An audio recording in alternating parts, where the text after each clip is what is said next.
concerning new details about construction at the Edwardsville Amazon warehouse. Being rebuilt after 6 people died in a tornado. News 4 Investigates continues to closely follow this story, and investigator Susan Alcori uncovering inspection records, raising the alarm about safety. We do want to stress right now, no one is in the warehouse. It is still under construction. The building inspections we're looking at check that work, and if something is found, that has to be corrected. The walls are up and roof on. From outside the Edwardsville Amazon warehouse, you can't see the support columns inside that are bringing up safety questions, as building inspectors claim some of the columns helping hold up the warehouse were not installed properly and needed to be fixed. The warehouse transformed since last December when it was hit by an EF3 tornado, packing winds up to 155 miles an hour. There was no storm shelter.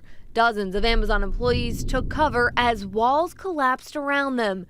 6 people lost their lives, including Alice McEwen's only child, Austin. It just breaks my heart to drive by it and see that they rebuilt right on the same spot where, 6 people lost their life, and everything's just moving on like nothing even happened. Almost half the warehouse had to be rebuilt. I think it's important to remember that we're a tenant at the warehouse and that the landlord is required to restore the building to its pre-tornado condition, and that's what he's doing. News 4 Investigates checked inspection reports that show so far construction meets code.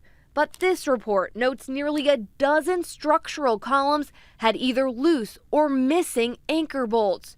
Those columns help hold the building up, and building code in Edwardsville requires anchorage of columns to foundation. Within a month, inspectors noted the columns were repaired. But it's not the first time support columns at the warehouse were questioned. Reporting by News 4 Investigates exposed how an engineer who was called in the night of the storm claims he saw support columns that were not properly anchored. Has Amazon seen any evidence of that?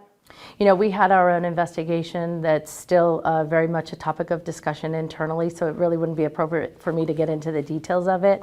But I can say again that the building was built to code and it was fully inspected. Amazon won't say if that investigation will be made public, but it is clear inspection records at the warehouse changed since the tornado. When the warehouse was originally built in 2017, the reports looked like this, a page long, and inspectors checked a box for what they looked at. After the tornado, inspection records include pictures, detailed notes, and show testing results on things from the walls to the concrete foundation. Working on a story about the Amazon rebuild and some things that we saw on inspection reports. We keep trying to ask city inspectors about all of this. They won't talk to us. Instead, a spokeswoman sent a statement saying that because of the sad significance of the site and the heightened interest, inspection records on the rebuild have additional documentation. We have a huge loss in our lives. Meanwhile, families who lost their loved ones keep calling for safety changes. It's so hard to remember everything we went through on that day. No one should ever have to go through. The warehouse will have to pass a final inspection before anyone can move in. Amazon reps sent us a statement saying they'll only go back in the warehouse if they have full confidence in its structural integrity. Susan Alcori, News 4 Investigates.